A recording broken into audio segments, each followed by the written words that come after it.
Why was the Magna Carta important? A, it gave all men the vote. B, it limited the power of the monarch. C, it established a new system of free education. Or D, it gave women legal rights. The Magna Carta. A. I don't know what it is, but A. A was it gave all men the vote. B, it limited the power of the monarch. C, it established... B.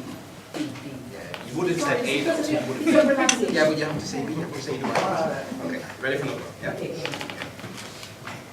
I'm going to give you a heart. All right. Quick, the facts are just flying. Okay. How many people serve on a jury in Scotland? Oh, you're joking. A, 8, No. B, 11, C, 15, D, 20. I'm telling you now, I'm not got to that chapter. You're not going to have to guess. Anyone else? Anyone know? 11. Know the answer to this? 11. Read it again because they can't. I'll give you it again. How many people serve on a jury in Scotland? A, 8, B, 11, C, 15, or D, 20? B. B. 11. It's confident no one really knows. All should be sent back.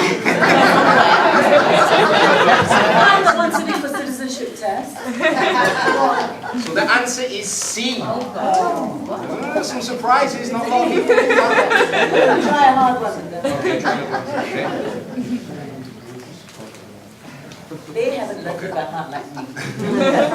Is this statement below true or false? You can serve on a jury up to the age of 80. True. True. Yes. Most people saying true? They've Well, got to get leave the that country, chapter. that's wrong. Only 70 you can serve on a jury till. What? You know more? No, I'm just really surprised. Well, you're not a citizen. Okay. Which two of the following... Yeah, I'm finding it. Which two of the following issues can the Northern Ireland Assembly make decisions on? A, defence, B, agriculture, C, foreign affairs, or D, social services? Which two can the Northern Ireland Assembly make decisions on? Oh, I heard the right answer then. Who said that? B and D. Wouldn't it be a good teacher and ask them about You that? may stay in the country.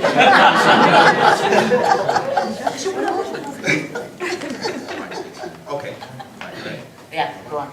In 2001, ethnic minority groups made up A, 5% of the population of England, B, between 5 and 10% of the population of England, C, between 10 and 15% of the population of England, or D, more than 15%. B. A. B. Hey, let's go. Come on, surely you know this. Have a go. So the answer is B. It says that ethnic minority groups make up 9% of the population. Come on, pass your test. Get your passport. Britain needs you. Oh, you're freaking me out. You'll never be asked that question. You're not supposed to think about it. Just swat and pass. Do you think you're white? I'm 1/8 black. Ooh, do you think about that 1/8? Is it important to you? Will you tell that to your children? Why are you testing me? I just thought about my grandmother. What's that got to do with me? A young bride leaving Ceylon. Salon. Yeah, Ceylon. Google it. Leaving her life behind. She was just 15. Grandfather was not much older. The British needed skilled labor and people who could speak English. So grandfather worked for the Malayan Railways. My grandmother said she sold her jewelry in the underskirt of her sari, and her most treasured possession was a gold sovereign coin with the face of Queen Victoria on it. Dowry from her family. And she hadn't seen anything more ugly. So you see, even in my little history, there are British connections. But when it's put like that, percentages, ethnic It's minorities, just a stupid test. don't you see how scary it is? Huh? Because it's about numbers. And it's so easy to forget that behind all that, there's one person with a unique history. So, slave, where's my coffee? Ed Miliband says Labour, quote, got it wrong. Tonight, though, made the case for the 3 million more foreign residents and 30% is opening up a new front in its struggle to deal with illegal immigration.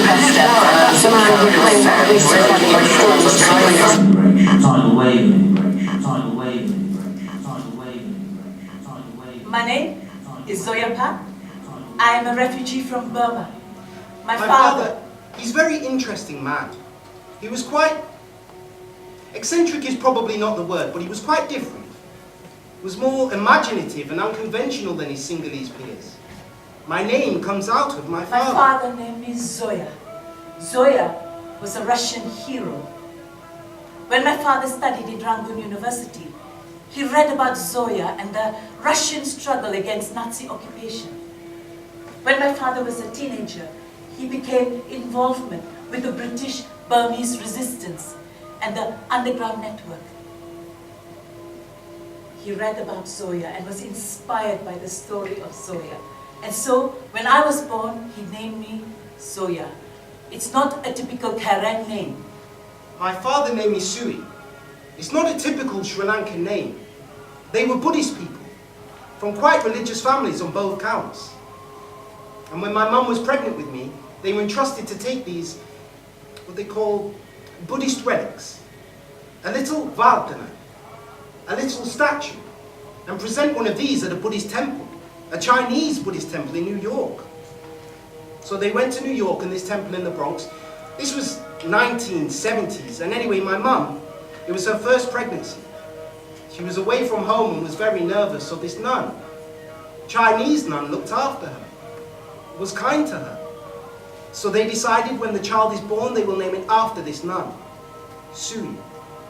I didn't like it, because all my friends had typical Karen names like flowers, golden flowers, sweet water flowers, and birds, and things like that. So I also wanted a typical Karen name.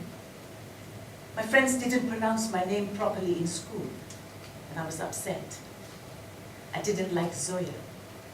But when I grew up, I come to understand how my father named me Zoya, and how had hope that I will fulfill my potential in helping my people. How it was important for me to understand and help my people.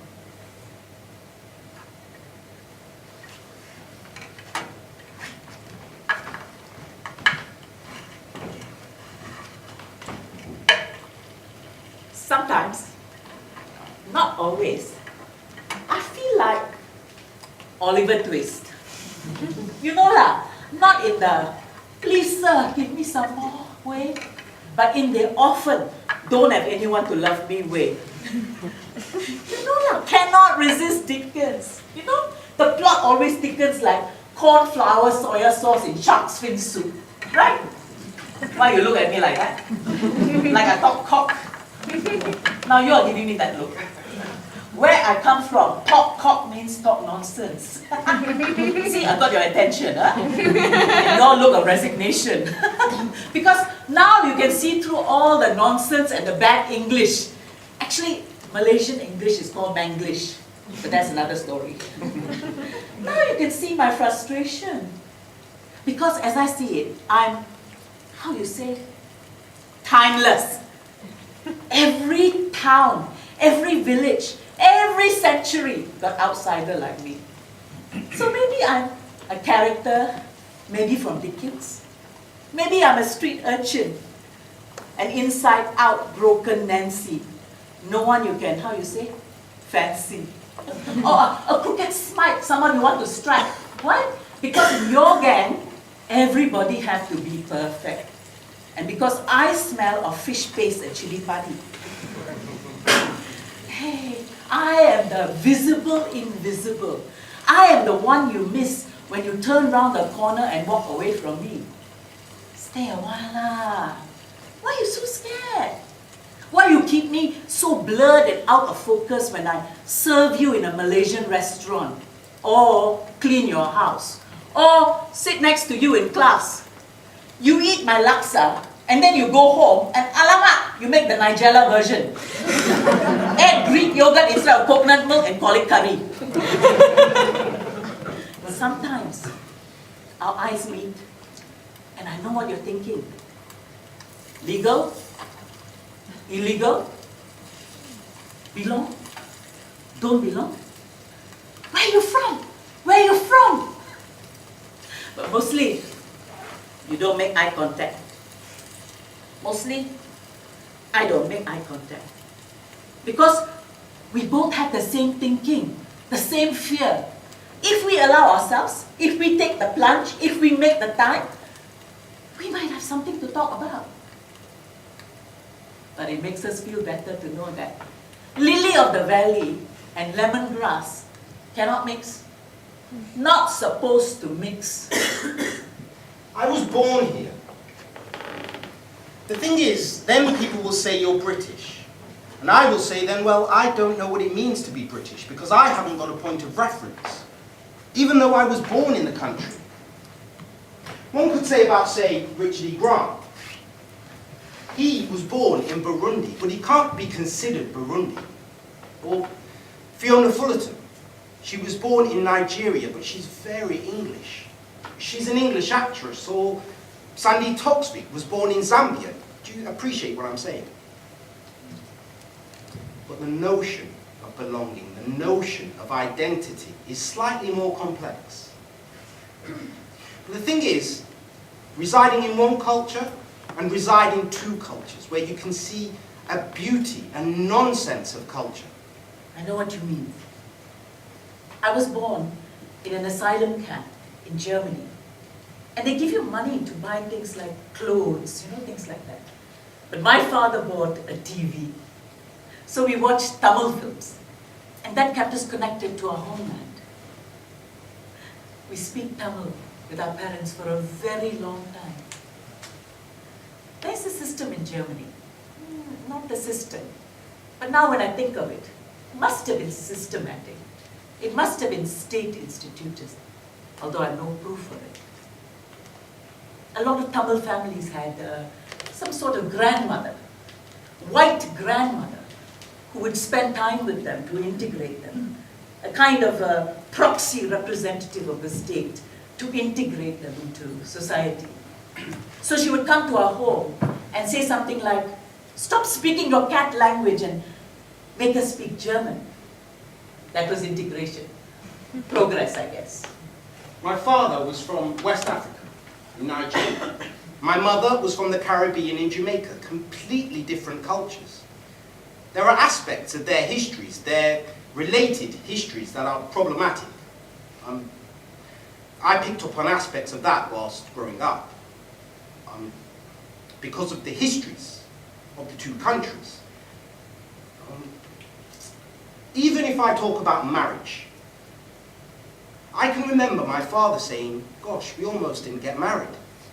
We didn't get through it because of so many difficulties, because of dichotomy of culture, how my mother's people viewed my father's people and viewed my father. So for them, felt that somehow she had betrayed her culture by marrying these dubious Africans."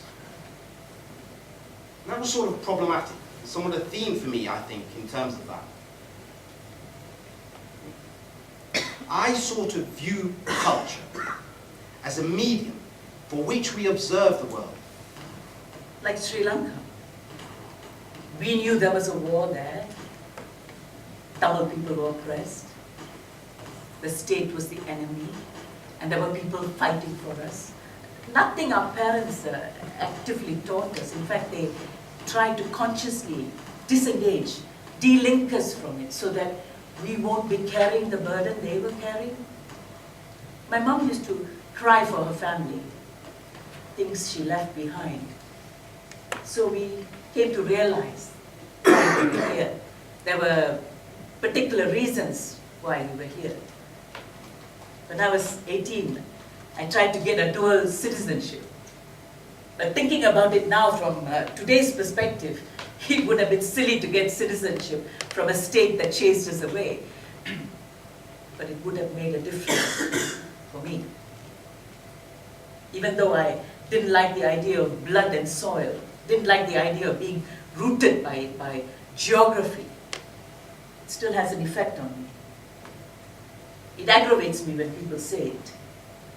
I can't tell you how much contempt I feel to be identified as being German. I'm also being categorized by particular people as German. Hardly by Germans, if they're not progressive Germans.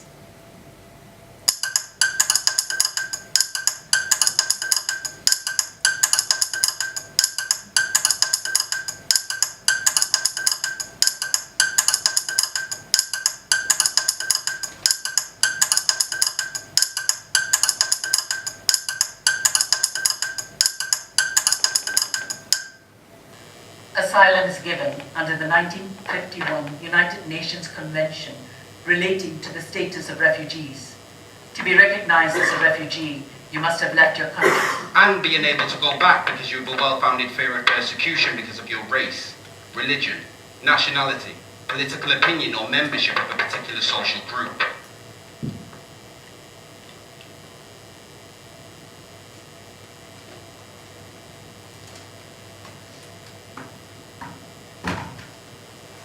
You've only got one-way tickets. Smuggled across Europe. Boat people. Kicked out of Calais. Civil war. Ethnic cleansing. Human rights. Do you have anything to say? Do you have anything to say? Do you have anything to say? Do you have anything to say? Do you have anything to say? Do you have anything Do you have to anything to say? say? Do you have anything Do you to have anything to say?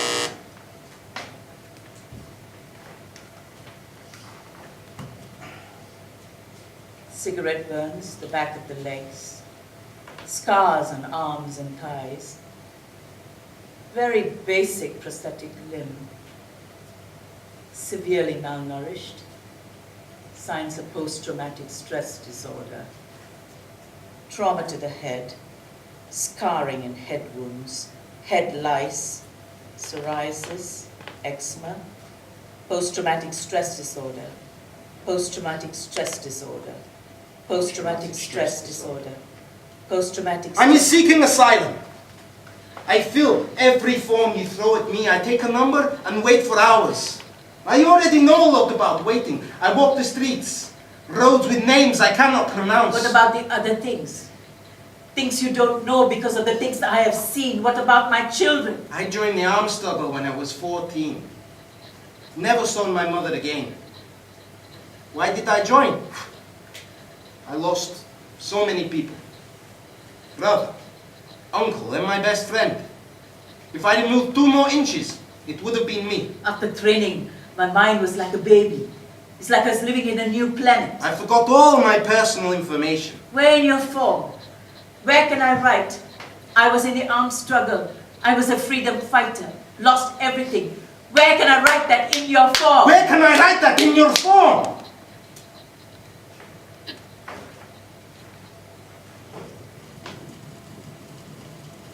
Strangest thing about the old fire is that 10 years before that I'd been agoraphobic.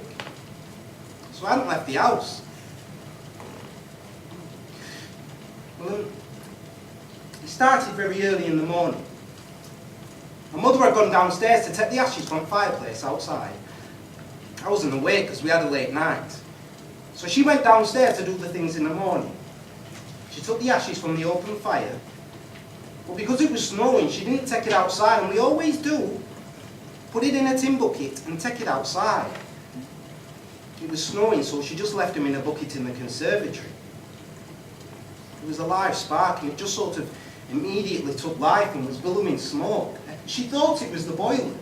So she screamed for me to come and fix the boiler, but I just got the... We raced outside in our dressing gowns in the snow.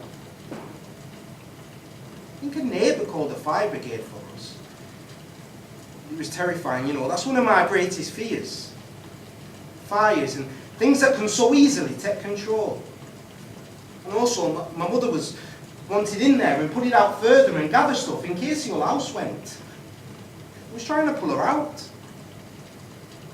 It's hard, isn't it? To let things go. 35 years. Family house. We grew up there. And this is why I feel this fire came for a reason. To just shock. Couldn't do it by myself, just shocked me into the world again. So difficult, just being stood on the lawn waiting for the fire brigade was something I hadn't done before. Even going out in the garden. It's a blessing. Some things, even though they're traumatic at the time, they blessed me. I was watching the smoke fill the windows of the house. My whole world was coming to an end. I think I was stunned. I just went back into the house. It was all black on the inside. I just went upstairs and had a shower. Found some clothes. We were just in our dressing gowns. I was in a numb stage. I think I was washing away. Shedding a skin. Knowing I had to grow a new one. Actually, I lived in Hong Kong from, what was it, 96. Yeah, 1996, wasn't it? Or 95. Till 2005. Yeah, 10 years. Long time.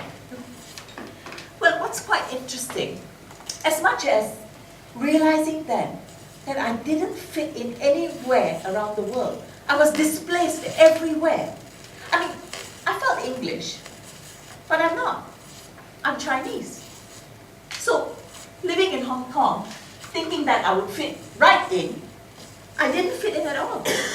I mean, my attitude, my way of, my outlook in life was so severely different from the local, the local Chinese. And then for the first time I realized, oh my God, I don't fit anywhere around the world. I can't call anywhere my home.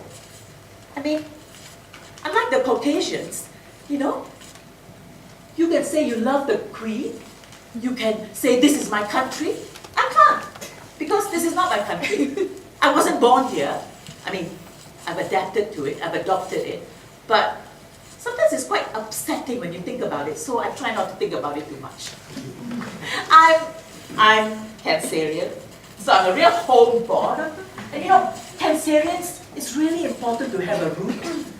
The idea of home, it's really important to have this sense of belonging. Yeah. But the weird thing is because I'm married to an Englishman, and because, for instance, Christmas, I have celebrated Christmas since I was 5 with my family. But when I come to celebrate with my husband's family, an English family, I couldn't feel more alien amongst them. Because I sit there with the turkey on the table, listening to the Queen's speech, and then I think, oh my God, I don't belong. No, not because they don't make me feel belong. It's me. I'd rather be eating roast duck.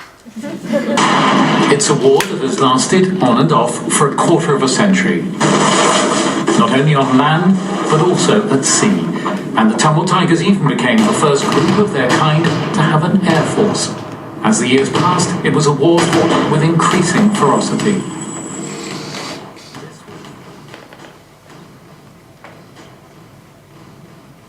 You watch all the war movies, but you can't imagine what real war is like. I witnessed a massacre. Can't imagine the sound.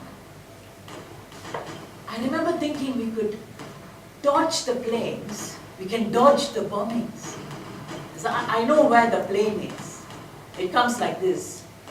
Ooh, and then straight down drops the bomb and then takes off. So when we hear the sound, we think we have enough time to make it to the bunker. Plenty of time. The shell, that's a different story. That's real fear. You hear the sound, but you don't know where it's going to land. You don't know where it's going to drop. So you've got to hold your nerve. It's not here. It's not here. It's not here. Because all around you, it's falling. All around you, shell falling. All around you, You hear the heartbeat of the other people.